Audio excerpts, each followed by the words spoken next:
Namaskar. Apologies for a slightly delayed start. The traffic snarls in Delhi can be horrendous. We have Abhijit with us, and we are going to jump straight into the program. And before we go into the Q&A part, we are going to deal with one subject, which is the NIA raids going on all around India. Let's wait for that. But even before that, please like this program. We would like this to reach the maximum number of people. You know, Abhijit, straight shooter. He's always, he doesn't pull back his punches. You get as good as what you deserve. And viewers, you are in for a treat today. Let's welcome Abhijit Iyer-Mitra I. Abhijit, namaskar and welcome to PGurus channel. Vetrivel, and thanks for having me on.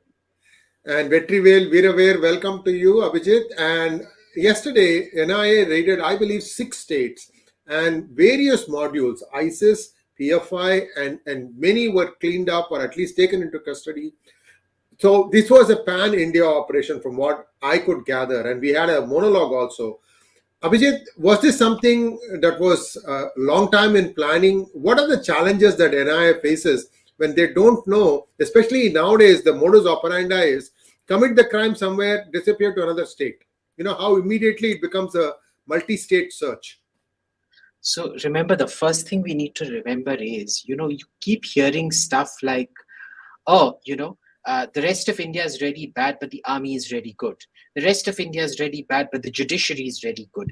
This is all rubbish. Okay, anthropologically speaking, any institution in a third world country is going to be third world, which is to say limited in human capacity, limited in state capacity, limited in any kind of capacity, mostly staffed by people who do not know their jobs. And this is going to be across the board with the NIA, with the ED, with whatever. They may be slightly more competent because there's an aggregation happening, but in a democratic country like India, overall, they are a general reflection of society and what ails society. So, let's put it this way, the NIA is mostly clueless because from what I'm seeing of the raids, really no big fish picked up, no nothing.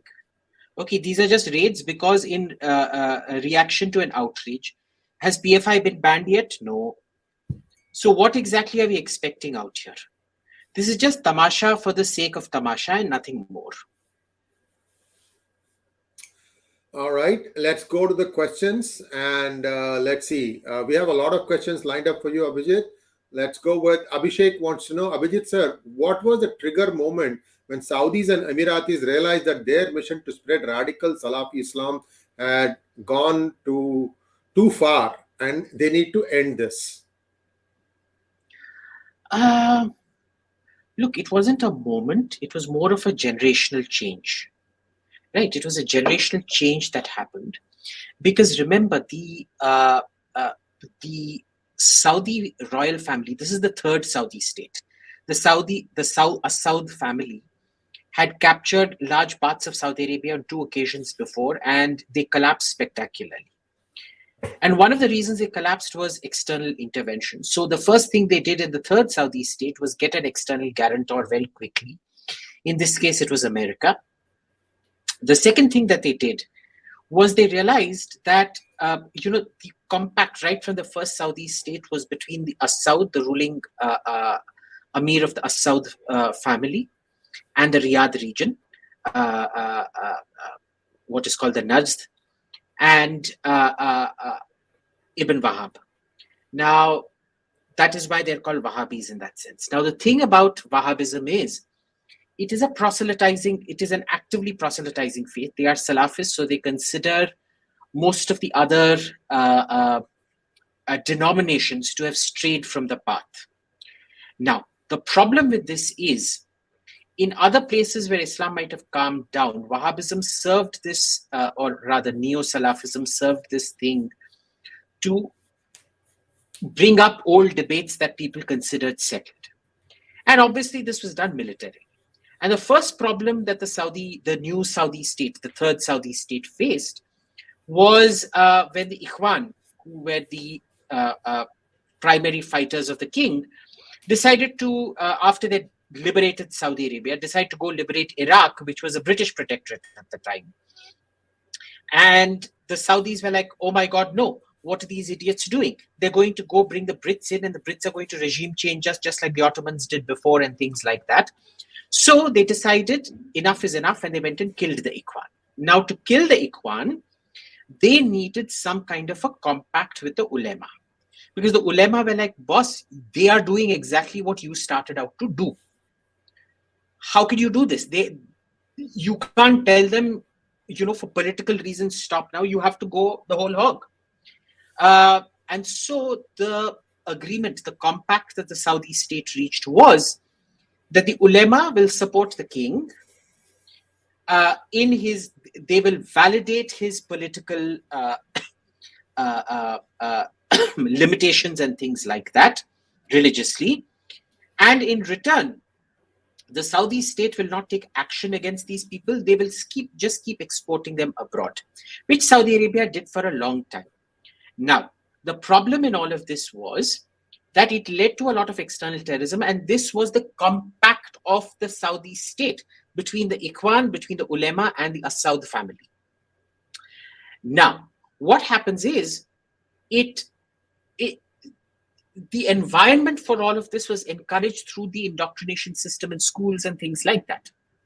So ultimately, when MBS comes, he readjusts the system, and the Emiratis readjusted their system long back. The thing was, they were forced to follow Saudi Arabia's lead because Saudi Arabia is the king of the GCC kind of thing. So now that the generational change of MBS has happened, he's completely domesticated the ulema. He's changed the syllabus. And it's happened entirely because of natural generational changes. There was no one event per se. I would say that something that gave it impetus, maybe, not entirely, not direct causation, was ISIS. Because ISIS was essentially calling out all the Saudi clerics saying, like we say, Godi media, they were saying, Tum bike hue ulema ho. You are not interpreting the text, you are just giving judgments that favor the king. And this is why they were wildly popular, because they keep showing the king to be, the king and his ulema to be lapdogs and things like that. So the fall of ISIS was a great reminder to the Saudi royal family, but especially to MBS, that ISIS was doing exactly what the Ikhwan wanted to do in the 1920s when they regained the new Saudi state. So do not do that, and how dangerous these people are, and it's time to put an end to them. And so he started off on that course. But like I said, no single event. Wonderful, wonderful explanation. Before we go to the next question, Abhijit, my personal question, how fictional or how factual is the movie Lawrence of Arabia? Total crap. Okay, total crap. The one thing they don't tell you is Lawrence of Arabia was a complete homosexual who used to go around raping young Lebanese and Syrian boys and Arab boys. And he wasn't really well liked or respected either. And he wasn't of Arabia, he was of England. Let's remember that. How so? He was born in India? He was of England. He was British. He wasn't of Arabia. Right. Yeah, so how is he Lawrence of Arabia? That is because he's supposedly earned his purse. Whatever. Yes, but no, he did not. Look, he was like a low-level operative at best. His role is vastly overstated. He was a known homosexual, so he could get in because, in deeply segregated societies like the Najdi Bedouins were at that point of time, when there is when there is gender segregation, then, social homosexuality thrives. Of course, in his case, he was a predisposed homosexual. And something very bad happened to him in the Ottoman camps where he was gang raped and things like that because his fame had spread. So Lawrence of Arabia, the real man, was a very, very different, nasty, child molesting character than what's made out in that movie. All right, let's go on to the next question, please. Aditya B wants to know, what are some battles in the entire history, according to you, that truly depict the winter campaigns in Russia? I'm researching on it and would like to hear your opinion on the topic. See, that's the thing about winter in Russia. It's never that one battle. Like, they'll all try to bring the Napoleonic invasion down to the Battle of Borodino. It was not. They all try to bring down the German invasion to Stalingrad. It was not. In fact, in Stalingrad came much later. it was at Moscow, the failure of the German troops to take Moscow. Even today, when you're going from Sheremetyevo airport to Moscow, you'll see a red line across. It's an arch across the road and a little monument. Unless somebody points it out to you, you have to ask your taxi driver to point it out. And this is new Moscow, mind you. At that time, Moscow was still much further away. That is where the Germans stopped. That is where they lost momentum. And that was way before Stalingrad or Leningrad. Right. The main reason was that the Germans, Blitzkrieg wasn't something new. It was a continuation of warfare that Helmut von Moltke and people like that had developed, which was fast moving. The moment the fast stopped, you were finished. And so it wasn't, of course, the industries and the troops coming from the Far East and from across the Urals helped. But the real thing that slowed the Germans down before winter hit was, even before winter hit, in fact, was the pockets of resistance that had been left behind in Ukraine and Belarus, where Hitler said, whoa, we've gone too fast, stop, let us finish off these pockets. And those pockets bought extremely valuable time, during which time Moscow got reinforced, and that is where the invasion of Germany came to a halt. They may have gained some land later on here and there, etc., but that is really where it stopped. That was the beginning of the end. From that point on, the most seasoned German generals knew it was game up. With Napoleon, it was different. Napoleon actually lost most of his army even before winter set in. At the Battle of Borodino, he had only 1/3 of his troops available to him instead of his entire army. Because there were concerted guerrilla tactics in the background, scorched earth policy where the Russians were burning their own crops and fields to deny them. Of course, most of the army died when he started his retreat. But remember, he started his retreat even before winter set in. People forget that. He occupied Moscow. He burnt down Moscow. We don't know why Moscow, because the capital was in in St. Petersburg up north. Same thing. I'll call it Leningrad. I prefer Leningrad. Was in Leningrad up north. He should have attacked there. He did not. He went for Moscow. Big mistake. Finished. The history of Russia is not about big battles. It's about what happens between the big battles that actually wins, which is what you're seeing in Ukraine right now. It's not about the big battles. It's the small battles where the Russians are slowly chipping away at what the Ukrainians have after taking huge casualties in the beginning, in search of that big battle. Aditya B again, how far right of the spectrum was Chanakya? In modern terms, I'd say pretty far right. But then also far left in a sense, because he believed in the state's authority to control certain things absolutely. That business had an absolute right to freedom, but business could not interfere in government at all. On the other hand, precisely because of this, it's very difficult to classify. You can't really classify these things. But I would say he was quite far right, even by modern. Let's put it this way. Chanakya would make Narendra Modi look like Lenin. Hey, question while we are on Chanakya. Go ahead, finish it now. And Narendra Modi kind of has moved left of Sitaram Yechury. So, so that's where Chanakya would fit in that scale. So what you're saying is he has pushed Sitaram Yechury off of the bench. If you can visualize a school classroom where everybody's sitting at the bench, somebody's moving left, and he's now pushed him off of the bench, and he's taking this is what the Congress doesn't get, right? Assume this is my right. I guess this is your left. I don't know what, but this is my right. Yeah. This is the spectrum. This is the spectrum that the BJP had. Now, the BJP increased its spectrum all the way here. They've moved so far left. But they've also moved here. Now, here to here is the only area left for the left. And even there, the more and more the BJP pushes left, the less and less space there is. Now, a smart person would outflank them onto the right here. But we're dealing with Dodo Gandhi, so we're left with what we have. While we are on the topic of Chanakya, have you read Ashwin Sanghi's Chanakya's Chant? Yeah, it's a lovely book. I loved it too. Viewers, you get a totally different perspective. It's fictional, okay? But in my opinion, that was his best effort, Chanakya's Chant.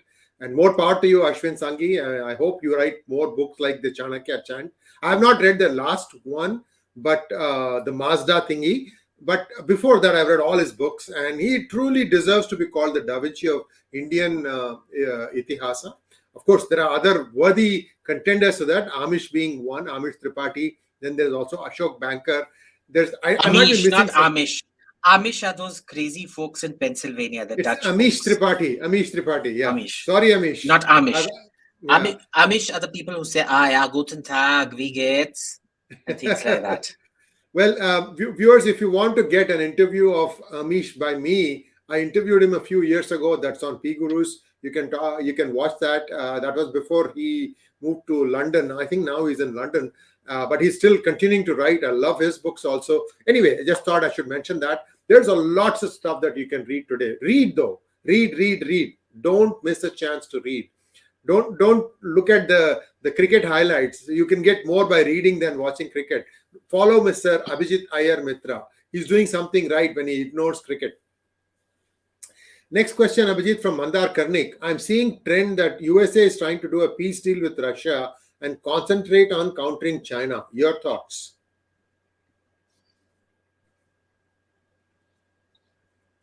Where are you seeing this trend, Mandar? Because I'm not seeing any of it. I'm not seeing that at all. We would all wish that were true, but that is simply not the case.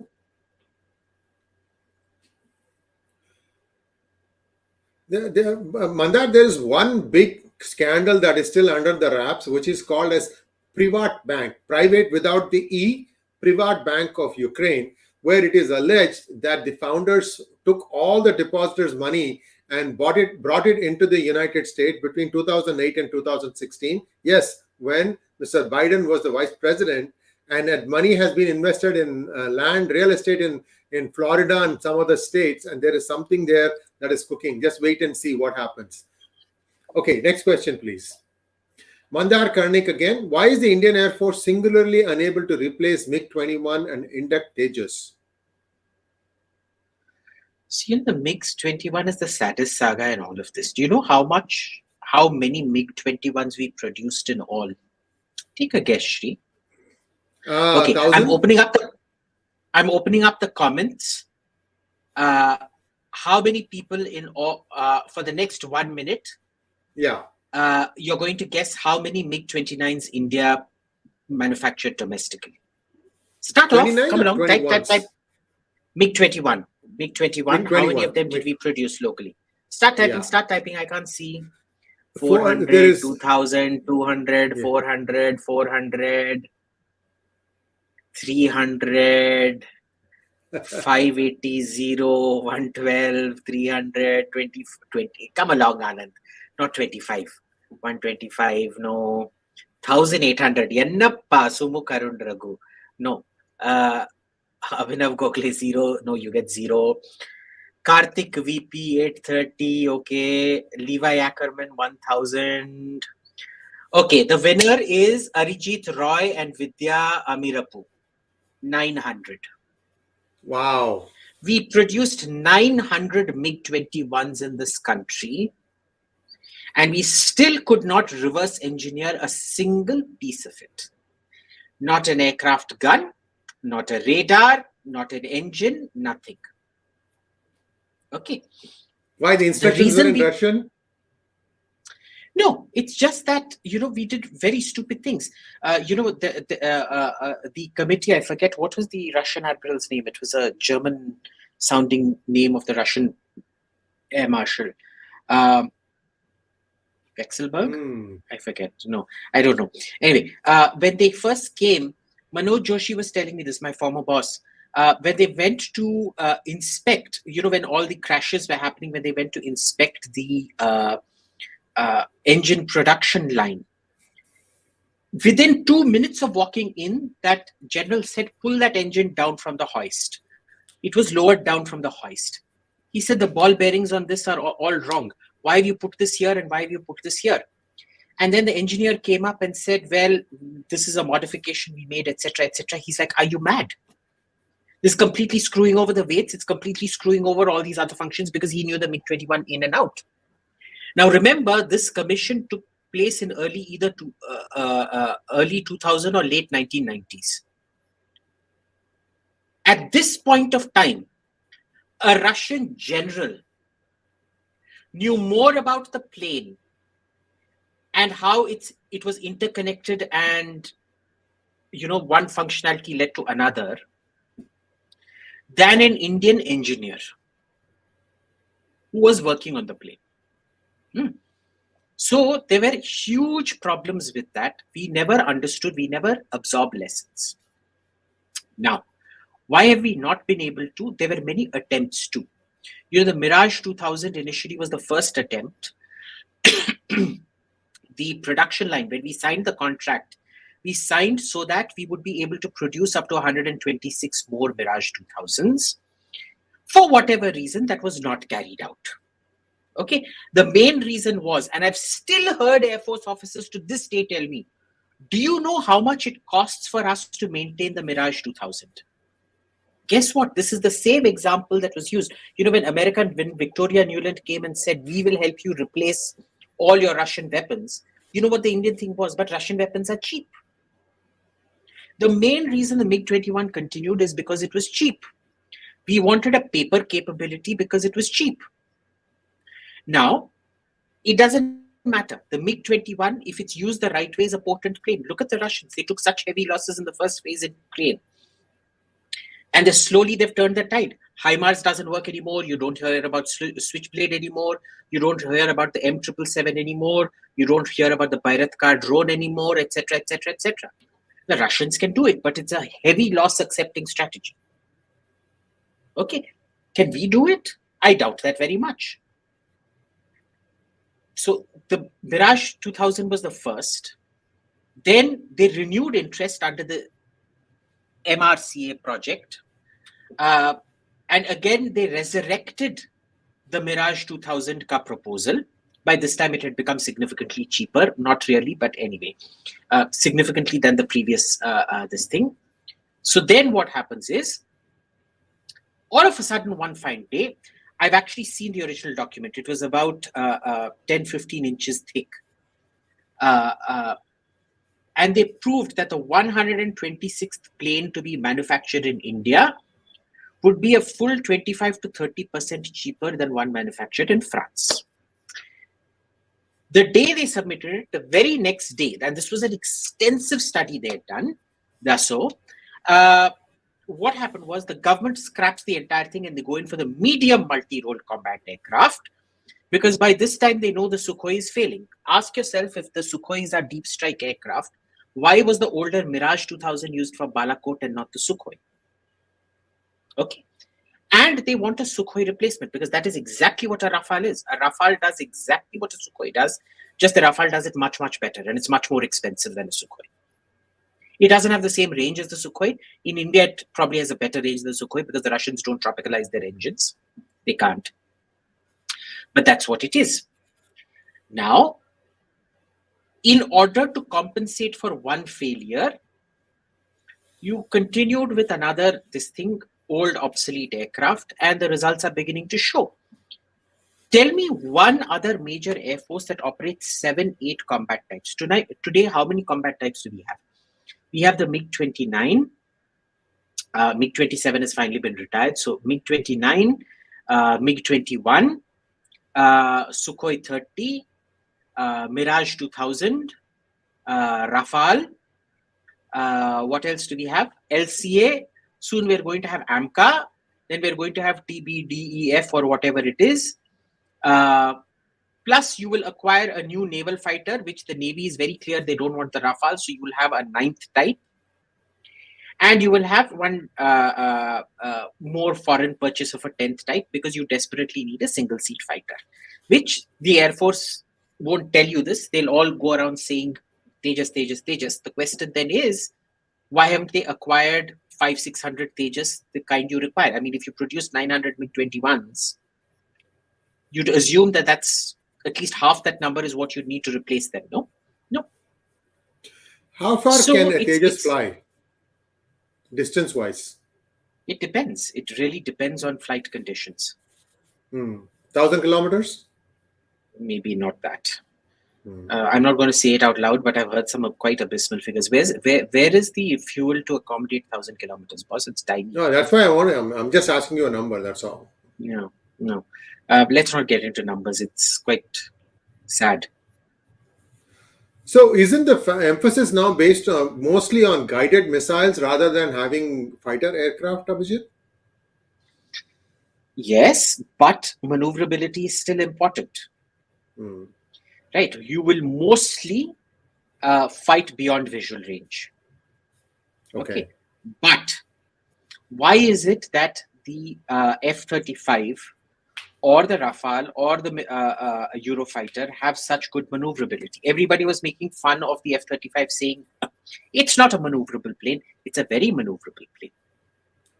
You go look at the kind of things the F-35 is doing in public displays. It's doing exactly what a Sukhoi is doing, but it will never make the same mistake, because see, the Russians and we still focus on G, pulling off high Gs. The Americans focus on angle of attack, which is the ability to regain power at any angle rapidly so that you can turn around and face the enemy. So it's still very, very, very important. Never forget that. This prediction of missiles missiles destroying a dogfight and all of that, it will largely be true for unevenly matched air forces, but for evenly matched air forces, I doubt that very much. In your opinion, do you think Ukraine is getting the latest technology from US to fight the Russians? It's getting obsolete crap. And what it does get, it doesn't use very well. Because remember, they're not trained on this. Western technology takes a whole load of amount to train. Western technology, remember, see, it's not just the technology. It's the whole ISR complex, intelligence, surveillance, reconnaissance complex. See, you may have a rocket that hits perfectly. But then, to get that rocket launcher there, you need to have the overwhelming air power that the West has to prevent somebody else from shooting at you. Right. To prevent covering fire kind of thing. Yeah. Not just covering fire, also, infantry units coming in, targeting your things and whatnot. You need the drones constantly telling you that there is a Russian tank or a Russian gun that is moving from here to there. Because these days, everybody just shoot and scoot. You lay down 10, 12 rounds, you pack up and you leave immediately. So within 1 minute, not one, maybe 3-4 minutes, even before the shell has reached its maximum range of 40 kilometers, landed, you're already moving. You've already packed up and moved, so the counter battery radar can't detect you and fire back at you. Right?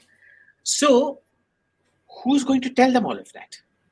This is the problem we make. We buy one weapon system and we think it's going to that we are going to pull off what the Rafale did for the French in Libya. The Rafale will do for us. No, not unless you have all the equipping paraphernalia around it.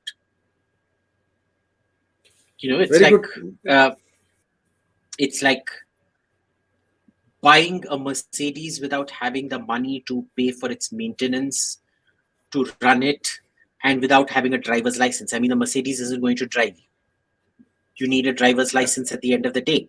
Ultimately, for a person who does not know how to drive, a Maruti 800 is the same as a Mercedes.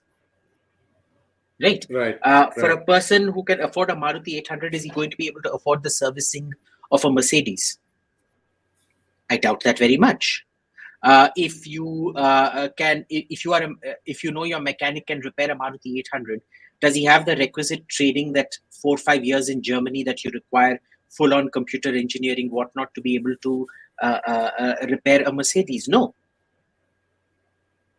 So we think it's the same. It is not. It's essentially a cut-paste solution. Next question, please. Vamsi wants to know, what is green hydrogen and how is it useful for Indian companies investing some billions. How will it be useful for the economy? Okay, so basically, I think this is what green hydrogen is. Reliance invested massively in this as a backup to electric. They're investing in electric, but they're more interested in hydrogen, because what happened last to last year, I think, was there was something very important that happened. Hydrogen, the production of hydrogen, it's not a very eco-friendly process. But some company, I think it was some European company, developed a process that made it extremely eco-friendly and easy, not that energy intensive. So the Ambanis ended up buying a lot. Either they bought the company or the patents, I forget now. But that is the second chain. So it's basically hydrogen that's produced, which can refuel your car immediately like that, because it's literally like almost like going to a petrol pump. And it can do it at a significantly reduced energy footprint. And it can be produced from air, because remember, it's air is mostly, hydrogen and oxygen. Just to add to that, we have hydrogen-powered cars in the Silicon Valley, Abhijit and viewers. And what happens is you have to go to select fuel stations and you exchange the entire cylinder. You take out the old one and put the new one in. It's a pretty quick snap in, snap out kind of operation. And right now they are not being sold. They are being leased out. So you get a 5-year lease for a hydrogen-powered car. You drive it. I think they're also having some data that goes back to the headquarters so that they can tweak their design and so on. But it is a very usable car and it's very eco-friendly. You do get the carpool certification, which gives you access to go on the carpool lane, even though only one of you may be driving. A lot of good things happening. Next question, please. Lone Wolf TV wants to know, why is it that somebody like Dhruv Rathee, whose utter crap has more subscribers than PGurus and Sham Sharma? I understand that not all people's entertainment consumption is the same. Why is it? Why? So, because there's a market for left-wing propaganda, it's pretty big. The second is, I bet you 90% of his viewers are all right-wing who land up there to abuse him. I suggest you go look at the comments. They're mostly abusing him. It's like, who made Rana Ayub big? It was the right. Who made all these people? Who made Swati Chaturvedi big? It was the right. So I suspect it's mostly right-wing folks who land up there to abuse him. But there are much bigger people like that. What's his name? Mishra, who's having a fight with Prakhar Gupta at the moment? Sudhanshu Mishra. No. Is that BJP spokesperson? Sudhanshu Mishra is a BJP spokesperson. That's Sudhanshu's. 1 second. Let me just check. It's hilarious, dude. It's like...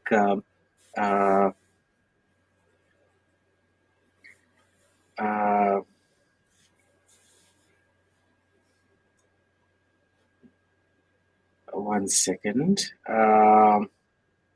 Sandeep Maheshwari? Sandeep Maheshwari, that is the one. Yeah. Thank you so much, Srikant Kamesh. Yeah, thank you so much. Yeah. So, and Saurabh Padvi as well. Yeah. He's having a fight with Sandeep Maheshwari. But Sandeep Maheshwari is the biggest Indian YouTuber. I didn't even know his name till this fight with Prakhar started up. And it's like one big fight happening. I'm sitting watching, having popcorn on the side. And Prakhar is my friend. So I'm like just watching what's happening. So what you're saying is, if I need subscribers, I need to take panga with somebody. No, I don't know. Like, how did Sandeep Maheshwari become so big? I've never watched his... I couldn't sit through a full video. But there are a lot of people he appeals to. Right. I did sit through a Carrie Minati video, which is 20 minutes of my life I am never going to get back. Okay, because the only thing he was saying was, Abhe, BSDK, MC, FC, BC, this, that, da. And I'm waiting for the punch to come, and it's all just people going, oh, उसने BSDK बोला, उसने BC बोला, उसने MC बोला. I'm like, what are you, like little kids? What are you, in diapers? You've never heard people use those kind of words before. But anyway, I don't know what makes you famous on YouTube. So I can't really explain the phenomenon. Yes, there is a Roman term for it. De gustibus non disputandum est. There is no arguing with preferences. Kanda Batata wants to know, tipping culture in the US is extortion, agree or disagree? Question to both of you. You go first. Of course it's extortion. It's extortion on both sides. It's extorting the customer and it's extorting the wages of the waiter as well, right? If there is a restaurant, the restaurant needs to pay its waiters for the service. Full stop, incorporated into the bill. Why are you leaving it? Why? I've been to so many of these things that say, pay your waiter. Why the fuck should I pay my waiter? Sorry, language. But why? Because you should be paying the waiter. I didn't hire the waiter. You hired the waiter. Incorporate it into into your prices. But yeah, it is extortion.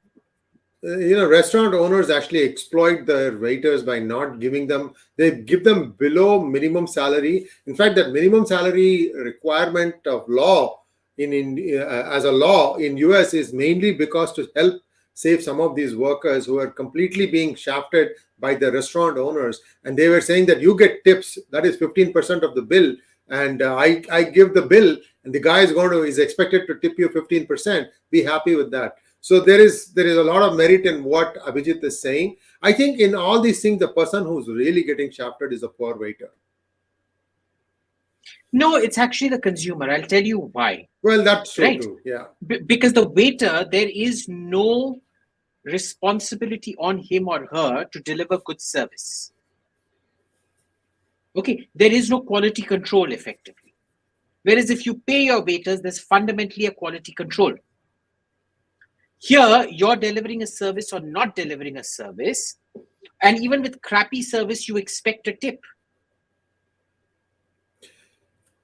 I don't know. That's got a self-correcting mechanism, isn't it, Abhijit? I mean, if somebody provides crappy service, they would get fired. Because the fundamental, how many times have I gotten crappy service in America and nobody gets fired? I suppose I don't eat out enough. See, there's two types of service that a waiter does.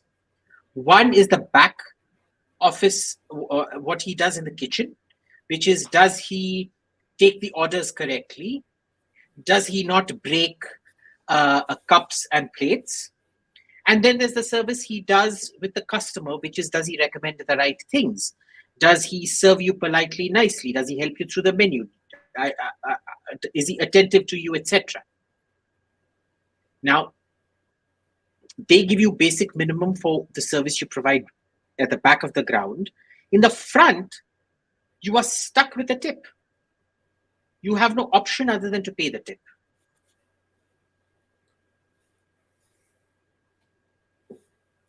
It's not legalized, but it doesn't need to be legalized. It's one of those things where you're shamed into paying a tip.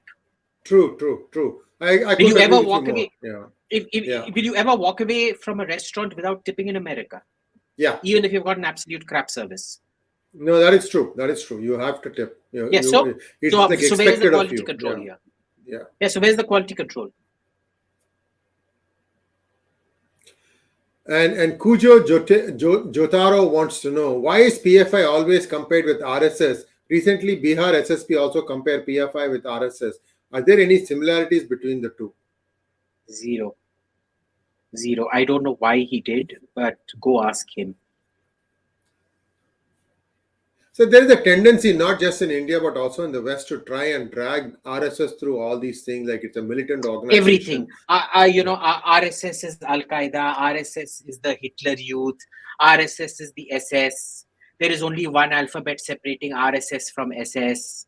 RSS is ISIS. There's only two alphabets separating RSS from ISIS, etc., etc. These are banal comparisons. Even comparing two organizations, like Al-Qaeda can't be compared to ISIS, for example. Okay, and what does the RSS do that the PFI does? Nothing. So no, I don't know why, but I mean, whoever this idiot is, he needs to be sacked, but he won't, obviously. Gaurav Kataria wants to know, do you believe Joe Biden has cancer? Do you think that this could be set up by the Democrats to replace him? No, I don't think he has cancer, but I do think he's not all mentally up there. Either Alzheimer's or dementia, one of the two, for sure. And I think he might live through his entire 4-year presidency, if for no other reason than to see to it that Kamala doesn't become president. But is the Democrat establishment after him? Yes, because they know they're going to get wiped out in the coming midterms. And they're probably going to get wiped out in the next election as well. So they're going after him, basically. Debanjan Banerjee wants to know why Pakistan has not been able to control population in the same way as India, Iran and Bangladesh. Even Pak Punjab has failed to control population. Why? Because, well, India has not been able to control its population. Let's be very clear. We tried very hard up to the 70s, and then because of emergency, it became a dirty word. Iran did, and it was mostly done through the mosques, just as it was in Bangladesh. In India, the main reason is because of the excesses of the emergency, and then it's just never been a priority for any government for whatever reason. Unless the government pays attention to it, it's simply not going to happen. And in Pakistan, it's even worse because nobody wants to take responsibility for anything. They just, it's let it grow as long as I make money, because their main thing is they're a rentier population. They need more people to, till their soils at a cheaper rate. The more people you have, the cheaper the rate becomes. Because remember, the people who rule Pakistan don't really live and lead their lives in Pakistan. They either live in Dubai or London or somewhere in America, New York, wherever. And they just come back. This is the extortion that they do. In many ways, the Pakistanis elite's relationship with Pakistan is like the British with India, all extortion. That's it. Not extortion, extraction. So it's that simple.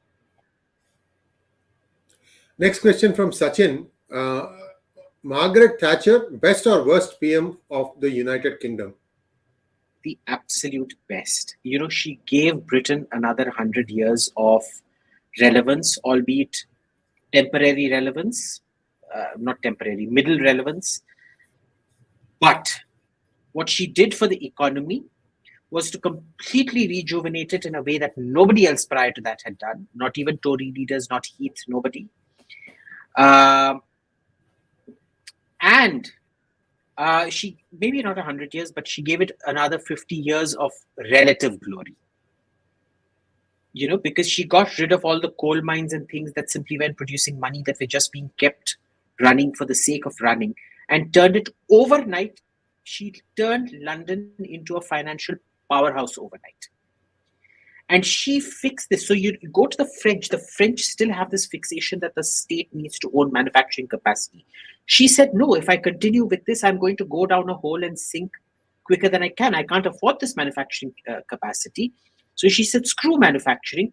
We're going to live off services, financial services and things like that. And she completely changed the focus. So only the manufacturing that was profitable was retained. Everything that was not profitable was dumped. Best prime minister ever, period. So if I say UK's technology, which is the best in the world, what would that be today? Rolls-Royce engines. The flying, the ones that are used in planes? Yeah. Okay. Yeah. Fair enough. Both their fighter engines and their commercial engines, best in the world. AK wants to know, Jubair says he's Tamil Muslim. Is it true? Why was he given bail? Is there a chance he can be arrested again? Apparently, if you go by the interview, well, he just said he was in some Tamil village or something like that. I don't know why he was given bail. Go ask Suryakant Bopanna and Chandrachud that. And is there a chance he can be arrested again? Yes, there is. But let's see. VSS wants to know, we have heard so much about thorium reactor being a game changer. It is linked to Ram Setu, etc. But when is it actually going to come up? Or is it really a game changer? If and when it comes, it's a game changer. The best people within, the problem is what the AEC says publicly and what they say privately. In private, some of the best minds within the AEC have told me, don't expect anything before another 40 to 50 years at least. We are nowhere near coming up with thorium reactors. Hey, did you watch the movie Rocketry? No, not yet. Okay, all right. We'll talk about it after you've watched it. Next question. Before the next question, what is the latest status on the 𝙤𝙧𝙤𝙪𝙥𝙤 nuclear reactor? How many reactors are critical right now? No idea? No idea. Okay. There were supposed to be 5. They only got 1 going, and I'm not even sure if that 1 is operational right now or not. I think it is. It's not an Indian reactor. As long as it's not an Indian reactor, it'll be perfectly operational. You should worry if it's an Indian reactor. It's the other reasons, right? It's never this. Kapil Gund wants to know, what can you tell about turf wars in Army and Air Force over Apache and the Air Force and Navy over the proposed ORCA? What is ORCA, Bapa? Kapil? Is there a small whale, right? Baby whale? Yeah, no? ORCA is the term used for killer whale. But in this case, it's clearly a short form for something. Type quickly, Kapil. You have like 1 minute to type. Jaldi. What is ORCA? I'm waiting. It's not coming. So let me answer the first part of the question. So the Army and the Air Force, what happened was, in every country, this issue has been sorted out. The Air Force gets fixed wing, which is to say planes, and the Army gets rotary wing, which is to say helicopters, right? In India, this has not been omni-role combat aircraft. Okay, bring up the question again, please. In India, this still has not been sorted out, where you allow the Air Force also to have, the Air Force has no business having helicopters. They should all be taken away from the Air Force. Okay. Just like the Army should not be able to determine theatre command all by itself. But because we have no proper higher management of security, your politicians are not security trained, nothing much can happen. So what ends up happening is that with the Apache, the Air Force insisted that it should have an air-to-air missile capability. Now, have you seen any other than the Russians? Nobody else in the West has an air-to-air capability for their helicopters. Why? Well, because they're not. Do you seriously think that a helicopter is going to be able to take on a fighter aircraft flying somewhere and shoot it down in some form or way? Realistically, no. The Air Force just wanted it so that the Army would not have control over it. Because air-to-air weapons, the Army cannot have control over. So this was all this tamasha done just so that Air Force would get its own group of helicopters, and Army would have their own without that particular capacity. It was precisely to distinguish that. And it shows you the caliber of both your bureaucracy and your political executive that they couldn't call out this bullshit. And the Navy over the proposed, well, look, I mean, the Navy wants an all-new plane. They don't want the Rafale. Ordinarily, they should have just said they want LCA for one aircraft carrier, they want MiG-29 for another aircraft carrier, and now they want a third plane for the third aircraft carrier. Why? You've got the Rafale, just shove it down their throats. No. Why? Again, because our government has no balls to take decisions. What do? This is what we're stuck with. Maliban Bhattacharya wants to know, why are gangsters like Al Capone and Dao Ibrahim glorified by Hollywood and Bollywood so much?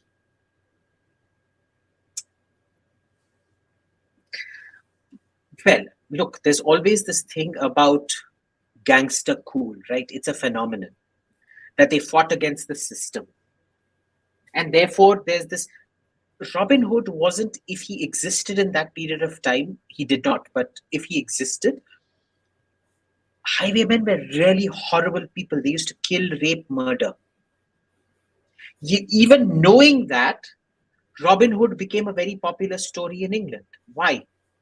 Because it's who you hate even more. So there are lots of people who hate the state even more than they would somebody like Al Capone or Dawood, and they'd be saying, but he was standing up for the little man. The best thing to see about this is Nayagan, the movie.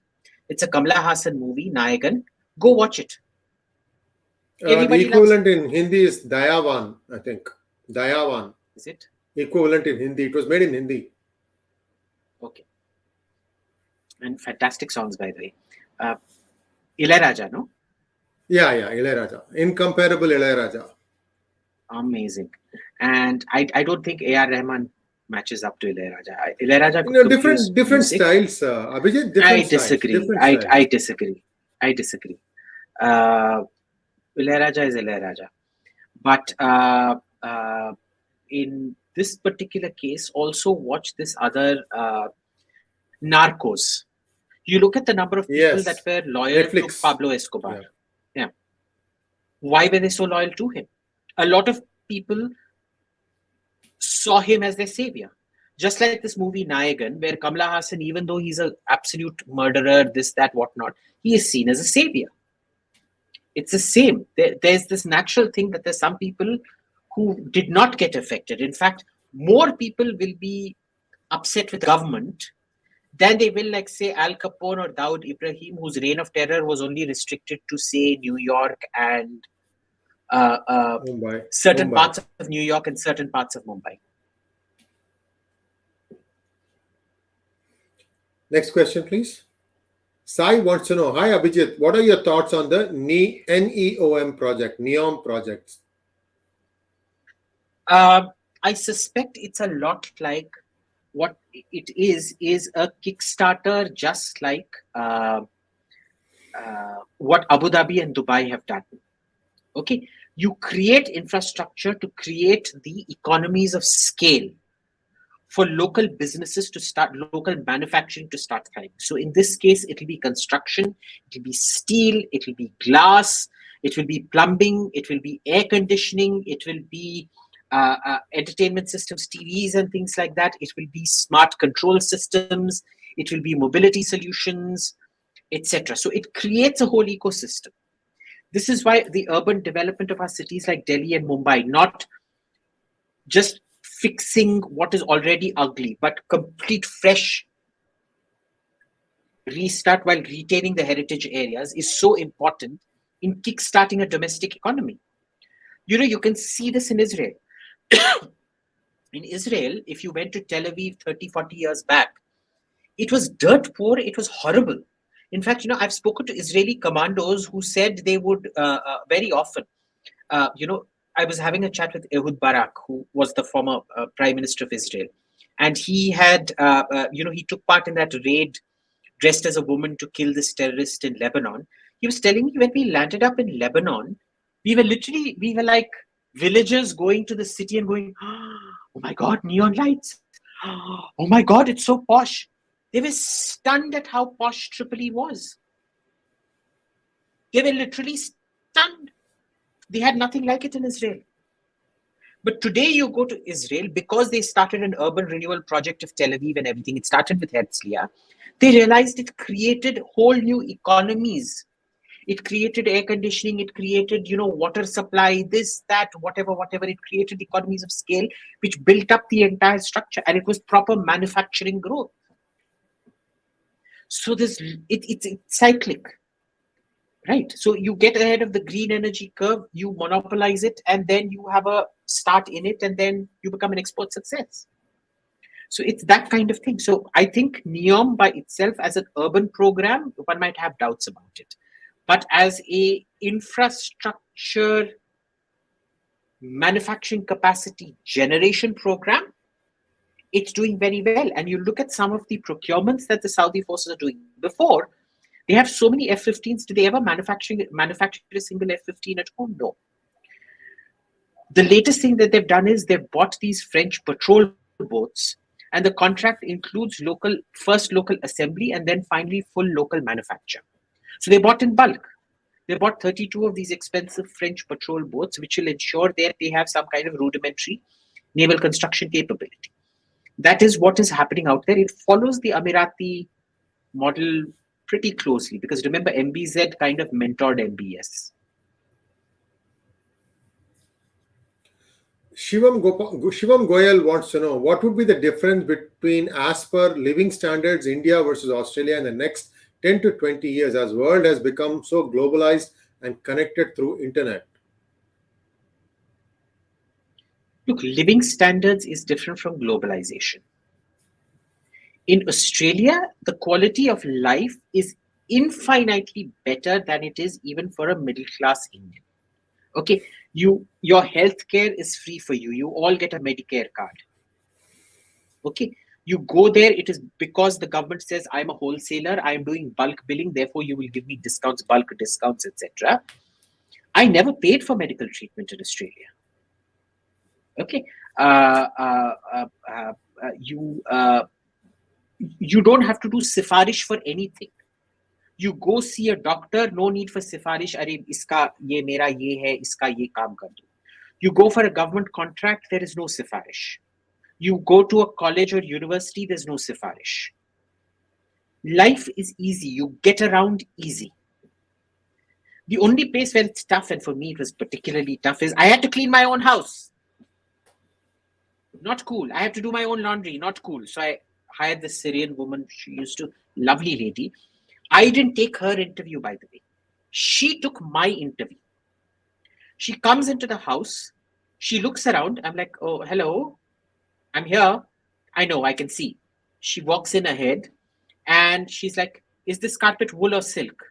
Silk. Okay. This will take me around 15 minutes to clean, and I'm going to do it in this way. I will not do the washing that you'll have to send it there, but I will look after that for you. What is this? What is this? What is this? And then she gave an estimate of the rough amount of time she'd take to clean. She was perfect. It was a very, very professional service. It started off being a very cold relationship, but in the end, she became a very dear friend of mine.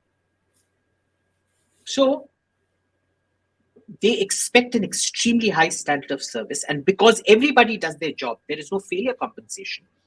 You all have a very, very high standard of living. Okay. I don't think Indians even get what a high standard of living is. I don't get it. But there is no comparison. There is absolutely no comparison.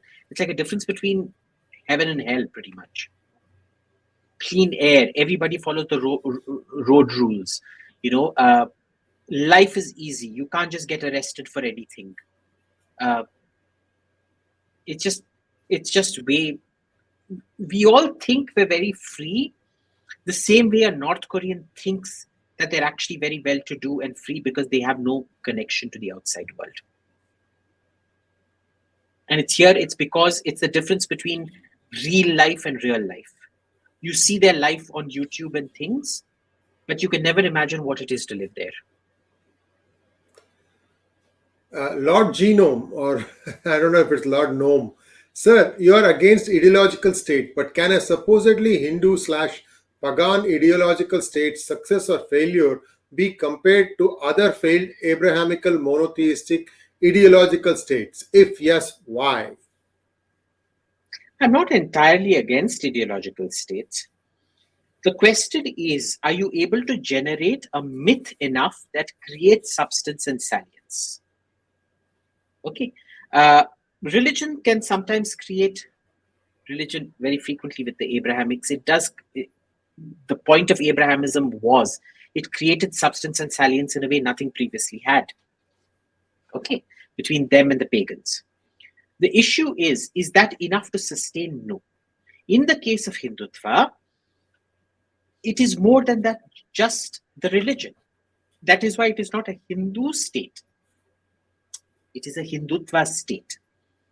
And it is because there is a shared fundamental cultural bond. Okay.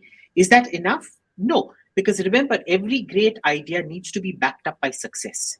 Nobody stands by an idea that does not have success. So you have to back it up with economic growth and things like that. Right? So I am not opposed to ideological states. I treat it for what it is. Anything that can create substance and salience and cohesion, good for you. Do it.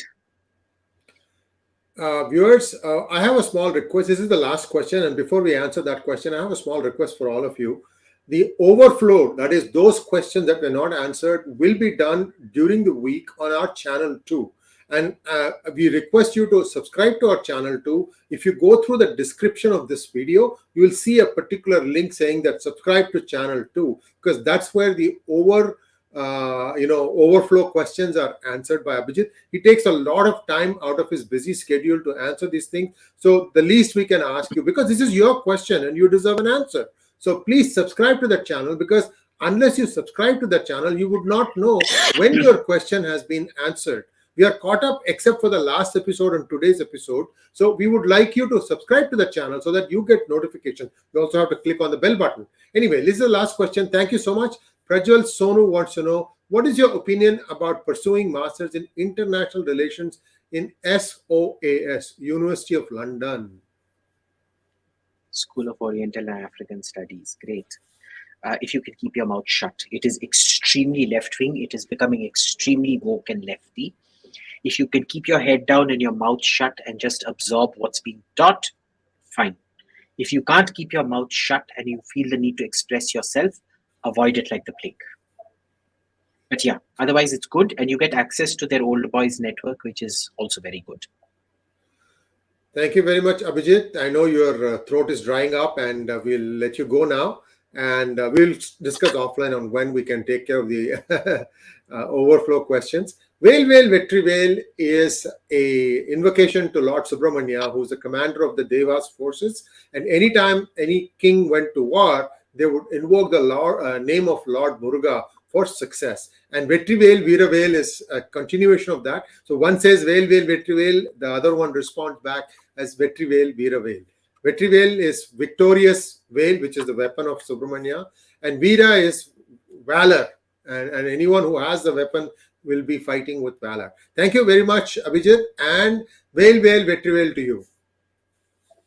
Jesus saves us all. Thank you. Just when I thought I would